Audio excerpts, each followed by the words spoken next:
maji matamu hapa, mmekosa jiwe tu la kujisugulia maganda. Au hamna mtego? Sikilize basi. Muda hapa sisi umekwisha. Kwa hiyo nilikuwa nataka ulipe bili, mimi nifunge hesabu zangu nakuja. Bili kwani kuongelea shilingi ngapi hapa kiingilio? Hapa huwa ni shilingi 10,000. Sasa chukua tu pale kwenye swala yangu pale kuna 10,000 chukua. Sio tu hivyo. Na mdada unakumbuka kipindi unaogelea hapa tunakusifia ukasema tumpe kinywaji. Hiyo aloni kuna buku hapo sitakuwa nichukua hata soda hiyo aloni sifia fresh. Kumbuka wao nimwambia achukue kinywaji chochote. Sasa kachukua Enes ambao hapa sisi tunauza laki hizi, laki mbili. Kwa hiyo jumla na hii ya kuogelea ni 210,000. Naomba ulipe. Hebu ngoja basi kwanza nataka mkuu akasema kitu. Hebu umempa nini cha 200 gari au nini? Wewe umemwambia nipe kinywaji chochote. Kaagiza Enes na mimi hili ni mazingira ya kazi. Wewe nimpa.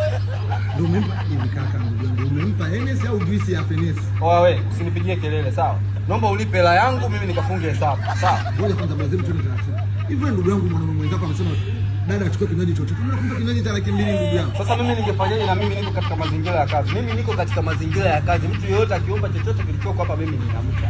Unanielewa? Usinipotezee muda. Toka kwenye maji, nipe hela yangu, mimi nikafunge hesabu. Wewe huwezi kujiongeza, mtu ameogelea 10,000, mtu kwanza amekuja kumsifia, anatumia 200,000. Hivi wewe unaweza kwa ngoja basi kwanza. Wewe. Nisikilize basi kwanza.